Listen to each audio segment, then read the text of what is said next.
Good morning, evening, afternoon, whatever time it is that you're listening to this, folks. Thank you so much for listening. Today is the 31st of January, and welcome to another episode of Strung Out, hosted by your host, Andrew Bowman. Have an episode for you compared to last week. Apologies for missing the schedule. I was shooting my very talented younger brother's Tiny Desk audition. I'll probably put a link to it in the description so you guys can just check that out. Feel really good about it. I think it looks great. He sounds great. The whole thing's just great. So please check that out. As far as what we have on the agenda for this show, got a pretty good show for you. I have a lot of points I want to get to, but we are first and foremost, I guess, a film and entertainment centric podcast. So what I really want to talk about is Severance returning. Now, if you guys have not seen or heard of Severance, a little synopsis for you. It takes place in some weird alternate reality where work-life balance is taken super seriously, and some companies have the ability to separate your memories from work and your regular life. Which that premise alone already had me sold when I first heard about it. And even more so when I found out it's directed by Ben Stiller and stars Adam frickin' Scott of Parks and Rec fame and Krampus. I don't know if you guys have seen Krampus. Maybe we'll talk about Krampus someday, but Severance. Season 1 had perhaps the greatest season-ending cliffhanger of all time. And you pair that with the fact that I believe we waited 3 years for this. I myself didn't get to enjoy this series until last year, so I only had a year-long wait. But I couldn't imagine what it must have been like to be there on, ground zero going in to this season. Like 3 years later, it's phenomenal. Some of the best TV out right now, and season 2 is continuing on that trajectory, I think. I was really worried going into it. Apparently the creator had to step away from season 2, which whenever you hear the creator is stepping away from a show, you should run, right? Because Avatar The Last Airbender, they were involved in that live action shit show until they weren't, and during development, the moment that happened, everyone should have panicked, especially when the producers were like, oh, we're going to do Game of Thrones but Avatar The Last Airbender. Those are just two totally different vibes. So, I think historically speaking, when you hear that, you get kind of worried. But with Severance, I feel like we are in good hands. Let's just talk about what I like about this new season so far. Obviously, the cinematography. I think it benefits heavily from taking place in, these liminal spaces, like an office. You can, with those kind of lighting. It's very simple. So, the camera work really stands out, especially in that opening sequence where he's running, from the elevator and in season 1, it pairs, it is a perfect, mirror, because in the first season, he's walking, second season, it's running, but it's, way more dynamic, and just, it really picks up the energy that was left at the end of season 1, so I really appreciate that, and, the mystery is still very much intriguing, and, I don't know, I guess we could talk about season, because there's only 2 episodes in season 2, right, and, second episode is just filling in the dots from the first episode, so you don't really have any new information yet, but I think it was a fantastic reintroduction into the series, and, looking forward to where that's going. But if we can just talk about season 1 for a second, it's just so good. All the performances are great. The actor who plays Dylan, whose name I've never actually learned, I know he's had a couple of roles here and there, he was in You, and I know we were supposed to talk about You, but I barely finished the first season, so, we can talk about the first season, because the first season was great, but I have to be honest, we'll circle back, but, he's got a fantastic comedic edge to him. He also plays the dramatic moments very well. Just very believable in his role. And that could be said for all of the cast. I'm trying to think of like who really stands out. I think the actor who plays Mr. Milchick is fantastic. I also don't know his name, but he plays that quiet, menacing, restrained rage incredibly well. Especially if you ever worked in retail or any kind of job, I guess. I find it to be more true in retail. The managers who are like, oh, we're a team, but also will fuck you the first chance they get. Like, that's who this guy is, but you dial it to 11 given the circumstances. It's brilliant. I love it. Or just the whole idea of like corporate BS, like all of that is portrayed in Severance, and on top of it being an incredibly interesting premise, it's just so good. And I kind of don't want to get too much into spoilers. It's been a thing in in this series where not Severance, but this show, where I tend to hop into spoilers, but then I don't really spoil anything, so I think I'm just gonna lean on non-spoilers. But if this little blurb has been anything, it is a call to go watch Severance, and then we can talk about that because it's fantastic. It's one of my favorite shows of all time, behind Succession, which is a brilliant segue into the next thing I want to talk about, which is A Real Pain. It's Jesse Eisenberg's sophomore directorial sophomore directorial outing. And before I get into that, I do want to talk about his first film just a little bit. When You Finish Saving the World was for sure disappointing for me. And now that I've had some distance on it, I can kind of identify why. I really enjoy the films Jesse Eisenberg is in. I think about like Now You See Me. I think about The Squid and the Whale. I think about The Social Network. And I even think about Batman vs. Superman, which, like, hot take, I really liked that movie. And I liked his portrayal of Lex Luthor. He has this charisma about him, which is entirely tied to his ability to speak very fast, sound intelligent, but also being very awkward the entire time, and it's just very charming. So I just assumed the movie would have that energy in it. But of course, those movies were all helmed by directors who were a lot more, well established, who have written other films before. So this was his first outing, so I guess it wouldn't be entirely fair to expect that out of him.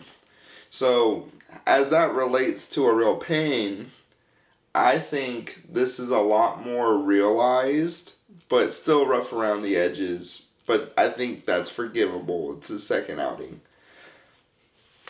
My favorite part about A Real Pain is absolutely Kieran Culkin, which is the whole reason why I was sold on this movie the moment I saw the trailer. Kieran Culkin is in the aforementioned Succession. He plays Roman Roy, and he also plays Wallace Wells, and those are my only real connections to Kieran Culkin as an actor. I think there's only two things I've ever seen him in, and I think he's fantastic in both.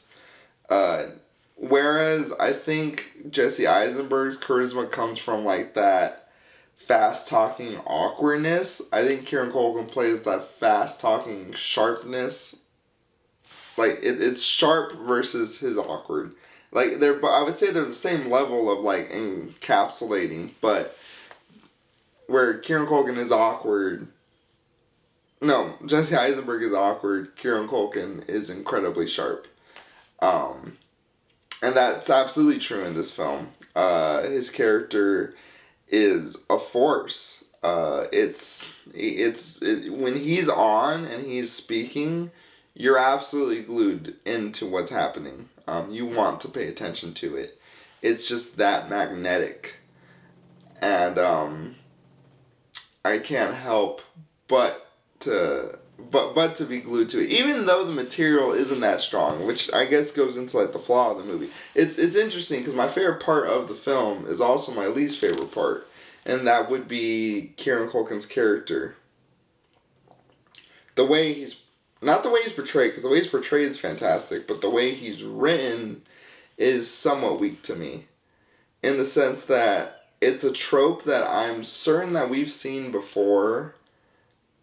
and I just can't point to examples right now, but it's the mentally ill, totally tapped into the world genius character. Maybe that's how we can characterize it.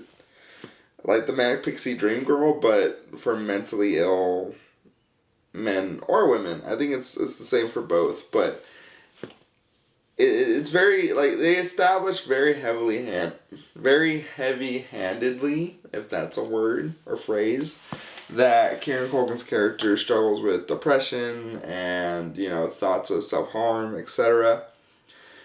And I think we didn't need that.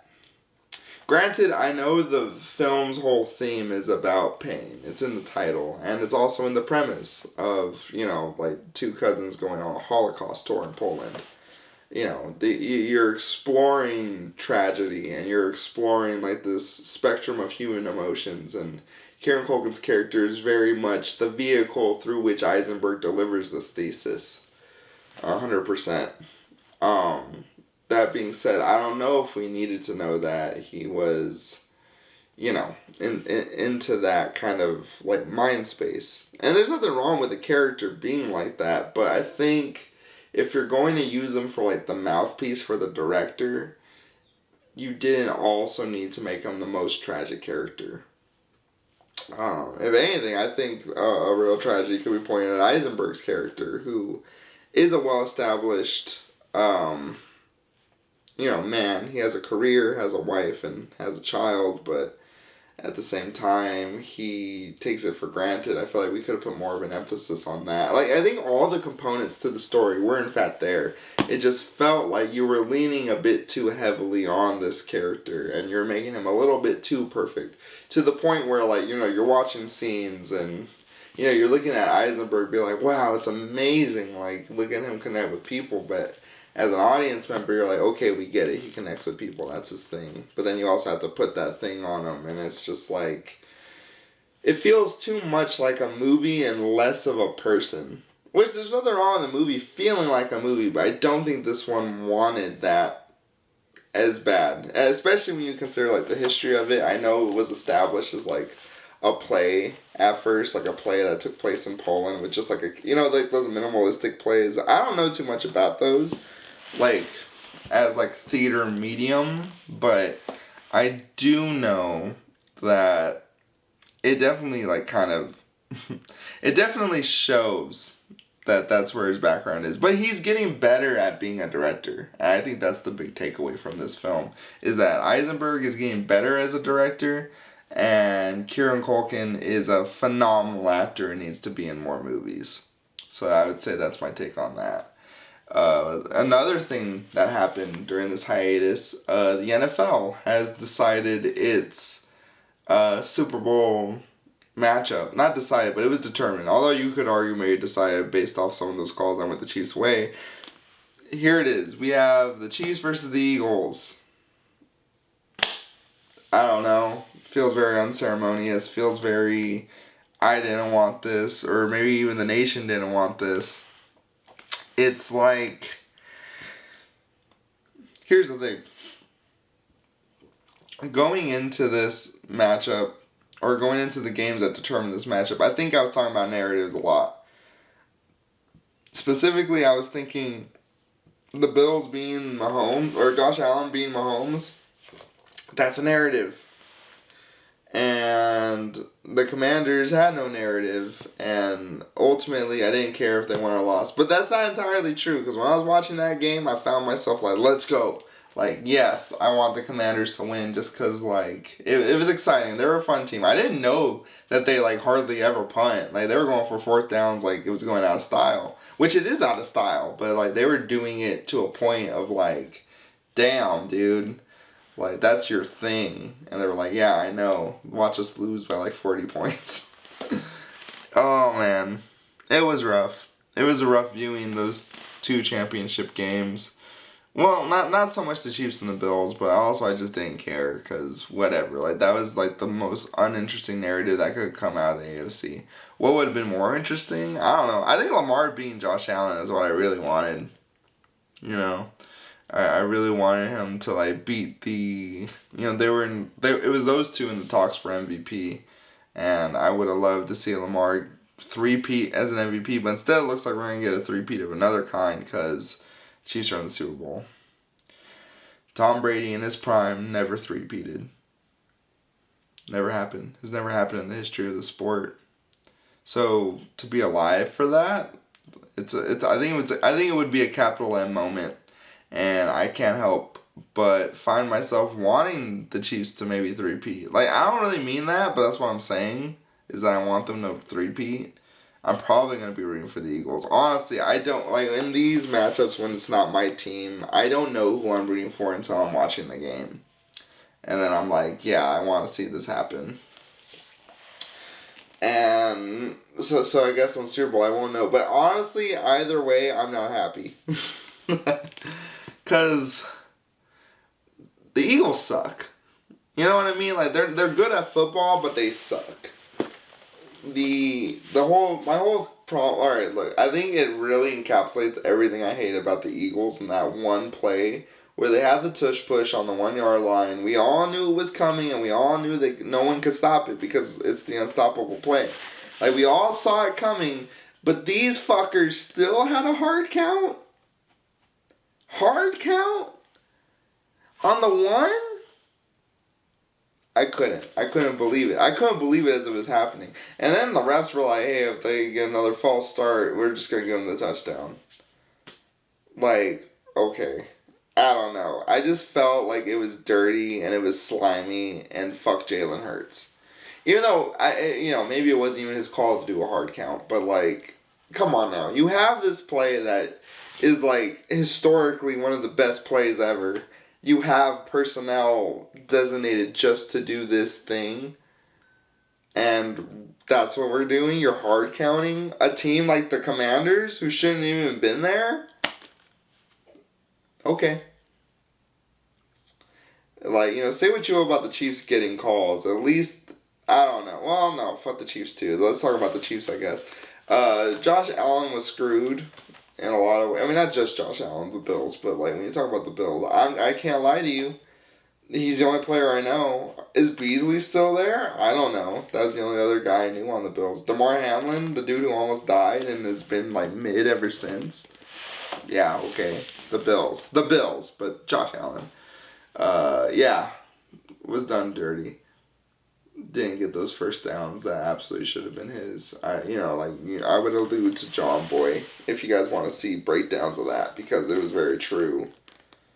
And then just the Chiefs not even being that good this season. Of course they're winning the Super Bowl, and I think they're gonna win it. I really do think they're gonna three-peat. I feel like that's the most compelling thing because look, if the Eagles win, what's that really doing for anybody? Except Eagles fans.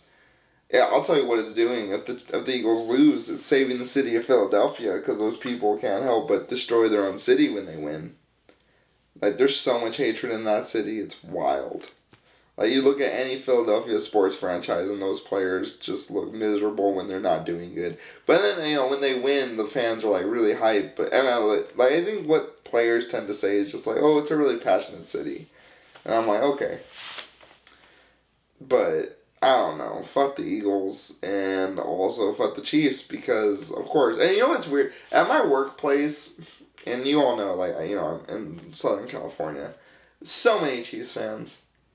But it also just makes sense. I'm not going to tell you where I work, but, like, I don't know, it's just like, of course you guys would just root for the people who win already. It's kind of lame. And when they talk about ball, I mean, to their credit, like, they definitely know more than Cowboys fans. Yeah, but a three-peat, what would that mean?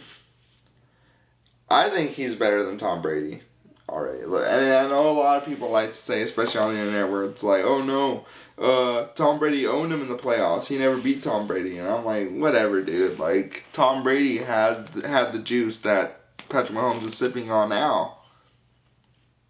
They're very much on the same level in that regard, I would say.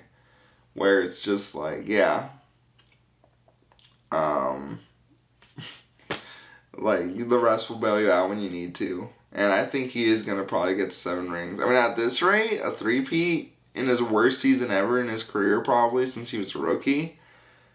If he gets that three-peat, I mean, what is anyone supposed to do? Nothing. It's just that. And I feel like that's really... And you know, the only thing that keeps this interesting, I'm like, are they gonna because like if they three-peat, I won't be surprised. But then if they get beat, I also won't be surprised. Ultimately, like, I'm just using the Super Bowl as a day to like eat food and like watch the Kendrick Lamar halftime show, where he's gonna play like Not Like Us 5 times. He's not gonna do that, of course not, because like they don't have that much TV time. Then I'm like, what a curveball would it be? What a curveball it would be if Kendrick Lamar doesn't even play Not Like Us. Because at this point, it's the national anthem. I feel like everybody has heard it and, like, has enjoyed, like, what it meant for Drake. Because I think most Americans, maybe not. I mean, look, there's a lot of Drake fans out there. A lot of people who enjoy tap water out there. The same demographic, I would assume. Who may not have enjoyed Not Like Us, but oof, that downfall is one of the best things to ever happen in music, I would say. And then imagine the Super Bowl gets brought up in that court case. Oof. No, I think it's, yeah, so I mean, I don't know, that's the only part of the Super Bowl I'm looking forward to. I don't know, maybe some people out there are like, it's going to be a good game, and truthfully, I just don't see it. I don't know. Like, the Chiefs are just not that interesting anymore. I mean, you know, like, they just do the same things, and they just win, and they get the right calls at the right time, and it's just like, whatever. Like, at this point, I'm desensitized. Like, when people are like, oh, Chiefs got some BS call, and I'm just like, whatever, dude, that's just what they do. Like, are you surprised? You have to kind of, like, plan for that, I think, at this point, if you're another football team. Yeah, so that's the way Super Bowl's looking. And I went camping. That was cool. I never done it before, like camping in a tent on the wilderness, like on the side of a mountain. Went to Idlewild. Turned out that where we went, apparently people have a tendency to like disappear. Like, that's a thing that happens where we went, but I didn't know that until we came back home, and honestly, I didn't see any indication of that, because, like, it just felt like such a vibe out there. People were, like, really chill. Like, you just, like, leave your tent with, like, everything in it, and people, like, you just feel like, yeah, no one's gonna go through it. It's a really unique sense of trust. I don't know what it is, but, I mean, I guess just being out in nature is just cool. You know, like, where our roots are, I suppose you could say something like that. It's just really chill, really nice. Like, it's weird, and it probably sounds really lame when I say this, but it really did feel like my head was uncluttered. There's just, like, no clutter in it at all. Like, it was just easy to think. Yeah, it was really, really nice. And, you know, we didn't stay, we stayed for 2 nights. And in January, I realize now why everyone said we were crazy, because, oh my god, it was cold. Like, you know, you ever try to sleep in 20-degree weather? You shouldn't. I wouldn't recommend it. Yeah, no, it just was not, it wasn't it, like, the sleep-wise. Especially, like, us, we had, like, this air mattress, and it was, like, maybe, like, this thick, right here, what you're seeing. If you're listening to it, like, just imagine, I don't know, like your hand, like, take your hand and just stick it up. Unless you have small hands, then, I don't know, maybe like a hand and a half. But the point is, it wasn't that far off the ground, and combined with it being cold, and with it being old, like, the air just, like, rushed out of it. You were sleeping on the floor the whole night. Not the whole night, but a lot of the night. Like, I woke up, my hip was sore because it was just kind of like dipping into the ground, and it was like all dirt underneath. Yeah, the sleeping wasn't great, but at the same time it was really cool, because you woke up right when the sun rised, and, you know, like, getting out there, just sitting and just, like, taking in that clean air. It was really nice. We're definitely gonna go camping again. I would love to try it at a beach at some point. But yeah, it was sick. I really liked camping a lot.